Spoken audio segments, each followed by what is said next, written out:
How you doing, guys? This is Eric from secretoftheinternet.com and rulethewasteland.com. This is not my real address, so this is where you can send all your nudes. Won't get me in trouble. So if you do have any love, you can send it to here. It's my P.O. box. So this is, bam, the latest Battlebox, delivered monthly. I have not opened this at all yet, so you're seeing a real unboxing. And instead of using some badass knife, I'm using a eyeglass screwdriver. Because functional fixedness is the enemy of the prepared mind. So you don't need a knife around to open a box. Ta-da! I like to wait and see if I can guess what the mission is. Usually not too hard, it's sort of a trend. This looks pretty badass. Satchel right here. Sort of expedition or Maxpedition style canvas. Looks super heavy duty. This feels like actual cotton canvas. Oh, it's a little day pack. It's pretty badass style. Indiana Jones kind of classic style too. This is like a quality bag, it feels like. Canvas.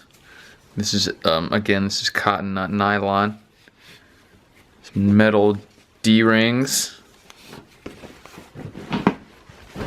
Pretty cool little day pack or weekend pack hiking. I have a trip coming up here in a month or two, so I may take this as my carry-on if I want to look exceptionally rugged.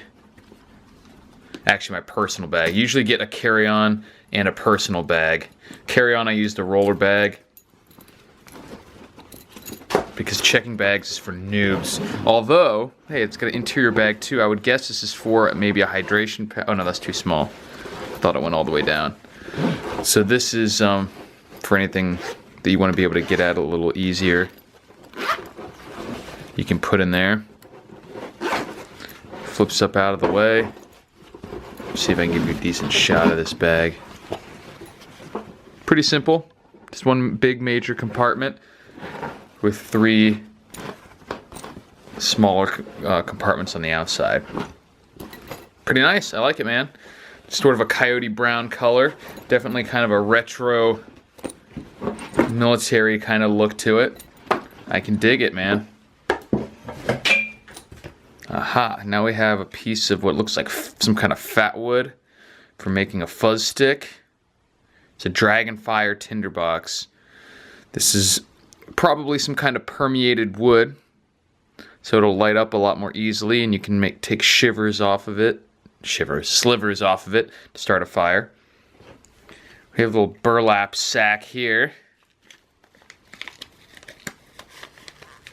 There's definitely a more retro World War II kind of theme look to this bag, which is pretty cool, or to this box.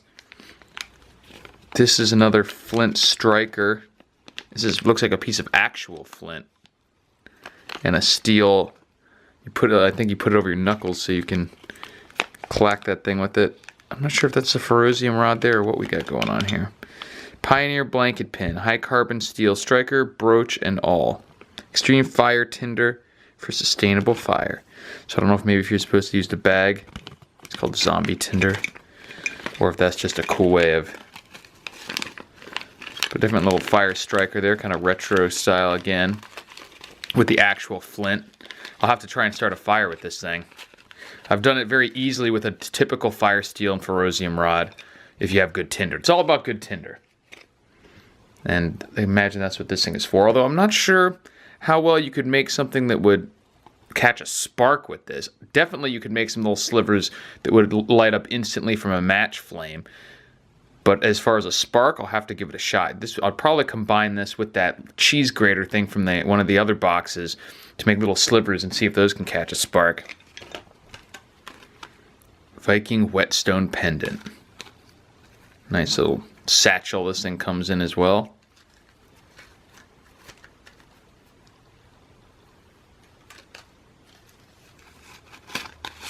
That's kind of cool looking, nice little leather.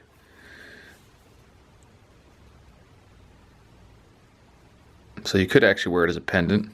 It's a little large, kind of strange looking. Nice, it's very fine. So you wouldn't do this for if you had to remove a lot of metal or burrs or anything on your a knife of any kind. Here's my paper. I'll use this. So you want to use this for a knife where, you know, it's just to maintain your edge on there. Just because it's very fine. It's not super coarse.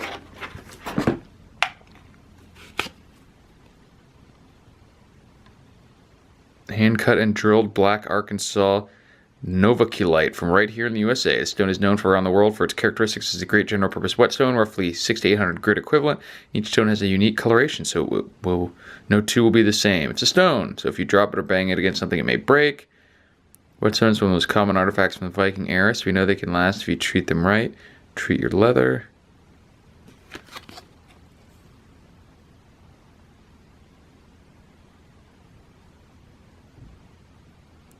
Interesting. Cool deal. Viking artifact whetstone here. It's a really cool looking thing. If nothing else, I like that leather cordage on there. Aha, Mora kniv. This is a Swedish knife. The Mora knives that have gotten a lot of kind of notoriety and popularity in the bushcraft and outdoor community because they're very simple, very resilient, but fairly inexpensive. And even though it's a fairly thick, durable blade that, you know, it's not going to bend or anything, it's thin enough that you can still do fine cutting. You know, I've used some much thicker knives that are so thick that they're hard to do things like batoning or cutting off slivers of something because it's just so fat that it wedges everything apart. So these are, yep, like I said, it says Sweden, if I can get it to focus. Having focusing issues. There you go. Made in Sweden, carbon steel. It's got a decent sharpness on there. But like I said, these, you don't want, for something that you're using to do bushcraft stuff, you don't want like a razor scalpel sharpness, because that, for you to get that, usually you have to get too thin. And then it becomes a fragile edge that can either chip or dull down too quickly. So these knives are known for being good outdoor knives. Rubberized handle. Not sure if this is full tang or not.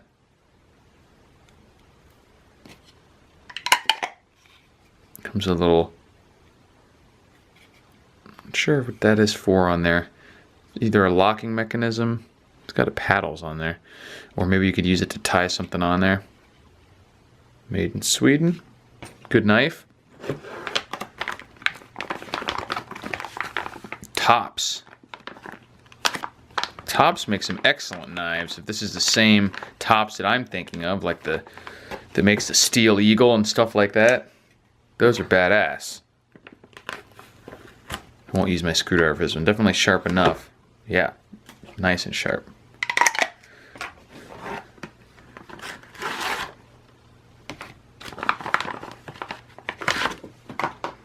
Care sheet, certificate of authenticity.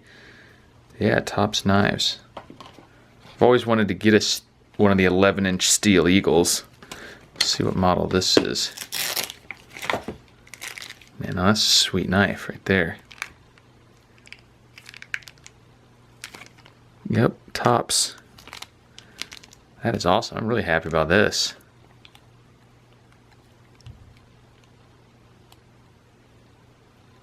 Pretty fantastic. There we go.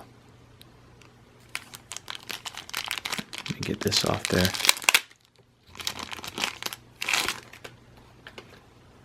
Not sure if that's a Zyrtec handle. Need my sheet. There we go. Made in the USA. This is very hefty. Obviously, you can see there's the full tang on that. Nice thick piece of metal, goes all the way through. Got a lanyard hole on there. These actually have screws, not rivets or grommets, so that you could take this apart if you needed it for maintenance or if something happened. This little hole is interesting too. Not sure if that's supposed to serve a purpose or just for different gripping positions. Got a nice big belly on it. Slick, man. I'm happy about that. That's a good knife right there.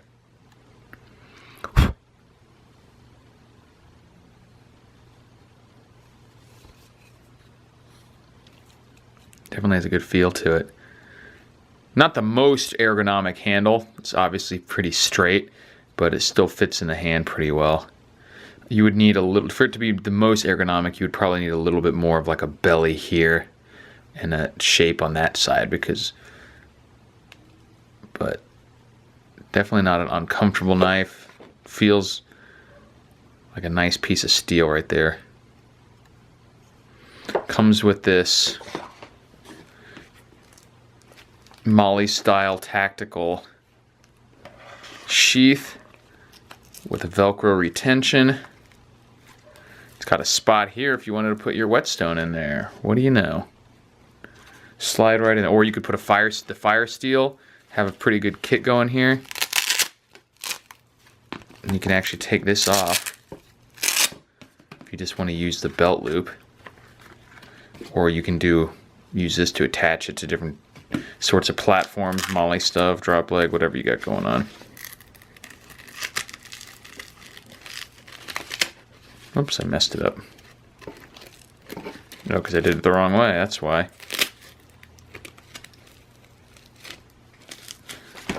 There we go. Oh yeah, that's what that is. It's not for attaching, it's just to cover it. But if you didn't want it to have that cover and just wanted to rely on this retention, you can take that off there. But if you're putting something in this pocket, I would recommend using that because that'll help hold it in there. Cool, man. I don't have any tops. I didn't have any tops knives before this, so happy to have one now. That's pretty cool. I'm definitely happy about that. And this is a nice, thick book on bushcraft by James Henry. It's fairly lightweight for how big of a book it is. They have this almost like a phone book style paper in here, so it makes it lightweight. Bushcraft Bible. This is quite a tome when it comes to survival manuals, especially since it's just related to bushcraft. Over 400 pages. First aid, primitive heat and light.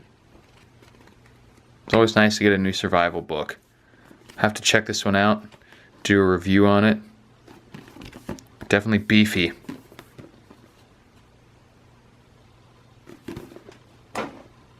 This looks like a wool blanket. Feels like a wool blanket too.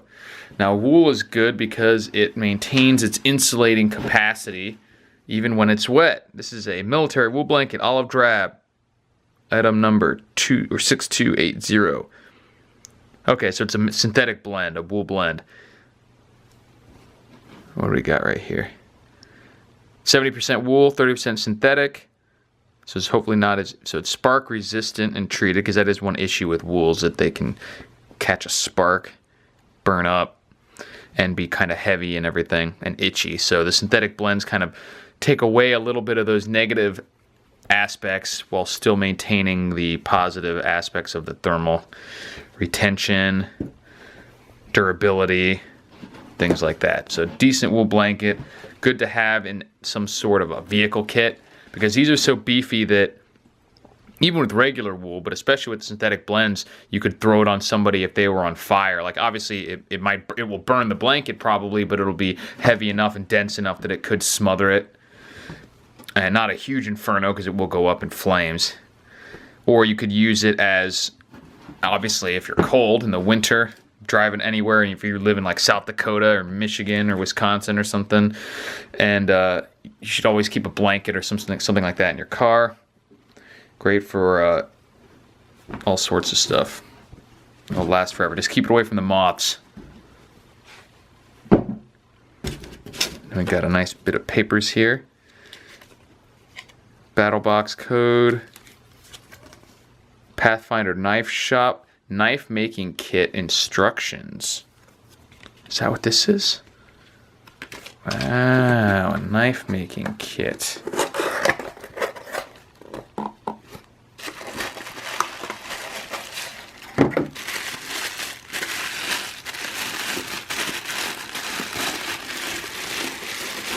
This may be beyond my skill level. Okay, so it's pretty much... Seems like they've done most of the work. Depending on what this is. Is this a mold? Or is this... I think it's a mold.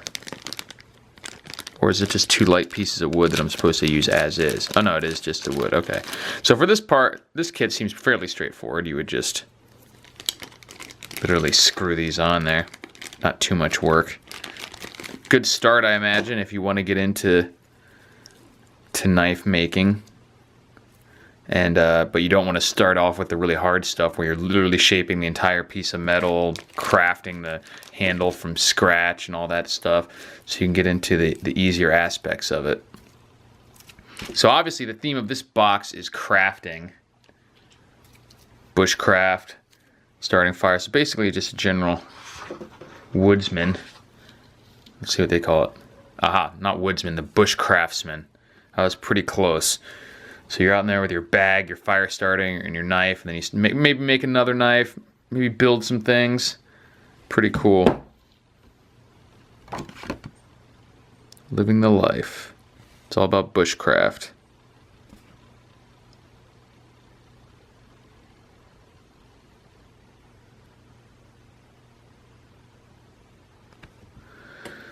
Cool deal.